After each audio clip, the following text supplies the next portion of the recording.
brought to you by Palvi Agrico. आता शेतीसाठी जे काही लागणार ते घरपोच मिळणार, तेही मोबाईलच्या एका क्लिकवर. आमच्या ग्रामविकास खात्याच्या अंतर्गत अकोला जिल्ह्यातील पंतप्रधान आवास योजनेसंदर्भाच्या घरकुला संदर्भातला माझा अत्यंत महत्त्वाचा प्रश्न आहे आणि उत्तरामध्ये सुद्धा माननीय मंत्री महोदय आपल्या अधिकाऱ्यांकडून पहिल्याच प्रश्नाच्या उत्तराला म्हणजे दारिद्र्य रेषेखालील आणि गरजू नागरिकांना स्वप्न घराचे साकार करण्याकरता योजना सुरू केली आहे काय, तर हो ते केलेली आहे, अंशतः खरे आहे. आणि दुसरा प्रश्न तो विचारला आहे, अकोला जिल्ह्यात पंतप्रधान आवास योजनेअंतर्गत 39,948 घरकुलांपैकी सभापती महोदय 30,524 घरकुलाचं काम अपूर्ण. ही बाब फार गंभीर आहे आणि याचं उत्तर काय दिलंय आपल्या अधिकाऱ्यांनी, हे खरे आहेही म्हटलंय आणि असं सांगितलंय की सुरुवातीला निधी वितरण करताना तांत्रिक अडथळा येत होता. सभापती महोदय, गोरगरिबाची घरं असतात, फार कष्टानं ती घरकुल आवास योजना, प्रधानमंत्री आवास योजना यातून थोडेफार पदरचे पैसे टाकून प्रत्येकाला वाटतं की आपण घर चांगलं बांधलं पाहिजे आणि देशाच्या प्रधानमंत्र्याचं स्वप्न जर असेल प्रत्येकाला घर भेटावं आणि यामध्ये जर अशा तांत्रिक अडचणी दाखवत असाल तर मला असं वाटतं हे कोणीही मान्य करणार नाही.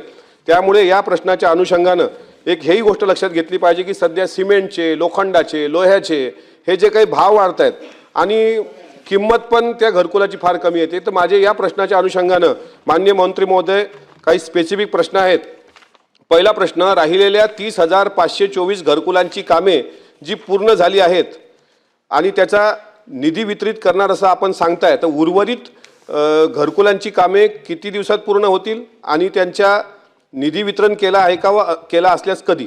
प्रश्न दुसरा, शासनाने 22 फेब्रुवारी 2025 रोजी अनुदानामध्ये 50,000 रुपयाची वाढ करण्याचा निर्णय घेतला, पण हे जरी असलं तर या वाढीव रकमेमध्ये मंत्री महोदय घराचं काम पूर्ण होत नाही. त्यासाठी लागणारे सिमेंट, लोखंड, विटा, वाळू व दिवसेंदिवस वाढणारे मजुरांचे दर लक्षात घेता या रकमेमध्ये घराचे बांधकाम शासनाच्या निधीतून पूर्ण करता येत नाही. त्यासाठी आपण स्वतः पुढाकार घेऊन हा निधी वाढवून देणार आहात का?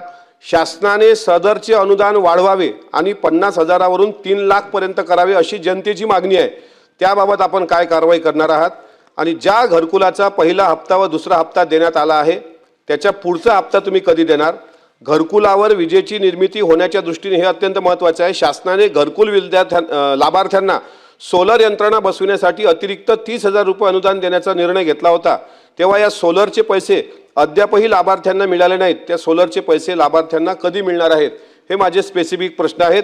उत्तरामध्ये अंशतः खरे आहे आणि तुम्ही तांत्रिक अडथळा त्याबाबत कबूल केलेला आहे.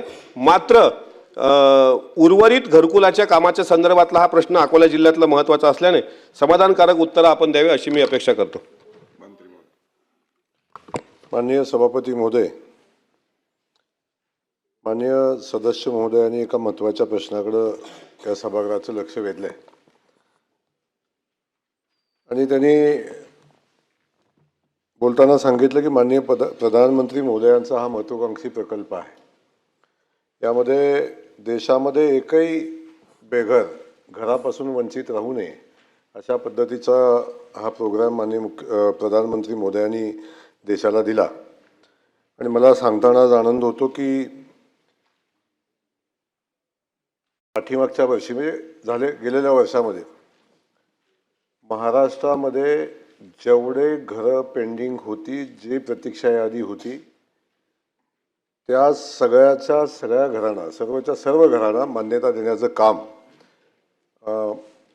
महाराष्ट्राचे मुख्यमंत्री देवेंद्र फडणवीस साहेबांच्या प्रयत्नातनं माननीय मोदीजींनी केलं आणि 28,24,386 घरांची मान्यता पाठीमागच्या वर्षी आपल्या महाराष्ट्रातल्या घराला मिळाली की जी आजपर्यंतच्या देशाच्या इतिहासातली सगळ्यात मोठी घरकुलाची मान्यता आहे. या 27,000 त्यापैकी 27,88,164 घरकुलांना मंजुरी दिली.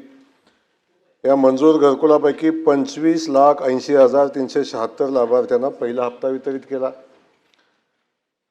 पण त्यातल्या 15,06,282 लाभार्थ्यांना दुसरा हप्ता वितरित केला आणि त्यातील 8,96,816 लाभार्थ्यांना तिसरा हप्ता वितरित केला. घरकुलाचं बांधकाम ज्या ज्या टप्प्याला येईल त्या त्या टप्प्याला त्याच्या हप्त्याचं वितरण होत असतं आणि त्या हिशोबानं आत्तापर्यंत 8,96,000 घरांना तिसरा हप्ता या ठिकाणी दिला आहे आणि 1 वर्षाच्या कालखंडामध्ये 3,95,222 घरकुलं पूर्ण करण्यात आली, जो आजपर्यंतचा विक्रम आहे.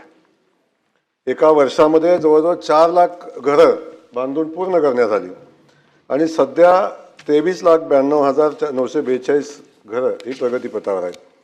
आपण जो प्रश्न विचारला आहे तो अकोला जिल्ह्याच्या संदर्भात विचारला आहे.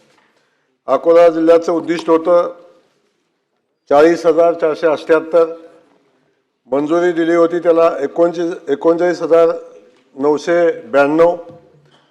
पहिला हप्ता वितरित केला 35,652 घराचा पहिला हप्ता वितरित करण्यात आला आणि दुसरा हप्ता 25,656 घरांना दिला आणि तिसरा हप्ता 18,452 घरांना दिला. घरकुलं पूर्ण झालीत 12,071 घरकुलं पूर्ण झालेली आहेत आणि प्रगतीपथावर असलेली 27,900 साधारण 21 घरं ही आता प्रगतीपथावर असणारी घरं आहेत. त्यामुळं मध्यंतरीच्या काही कालखंडामध्ये आपण म्हणता की त्याचा हप्ता थोडे दिवस थांबलेला होता. याला कारण होतं की केंद्र शासनानं एक नवीन प्रणाली पैसे वितरणाची आणली. त्यातून SNA स्पर्शचे स्वरूप म्हणजे एक नवीन योजना आणली. त्यामध्ये सिंगल नोडल एजन्सी आणि त्यानंतर real time system of integrated quick transfer अशा पद्धतीचे एक नवीन सिस्टम आणले. त्याचा अंमलबजावणी करत असताना काही दिवस पेमेंट उशिरा झालं हे आम्ही मान्य केलं, उत्तरं ते मान्य केलं, आता आम्ही मान्य करतो. परंतु आता ती योजना कार्यान्वित झाली, ती सिस्टम कार्यान्वित झाली आणि आता घरकुलाचा आपण निधी आपण तातडीने वितरित करतो. त्याच्यामध्ये कुठलीही अडचण राहत नाही.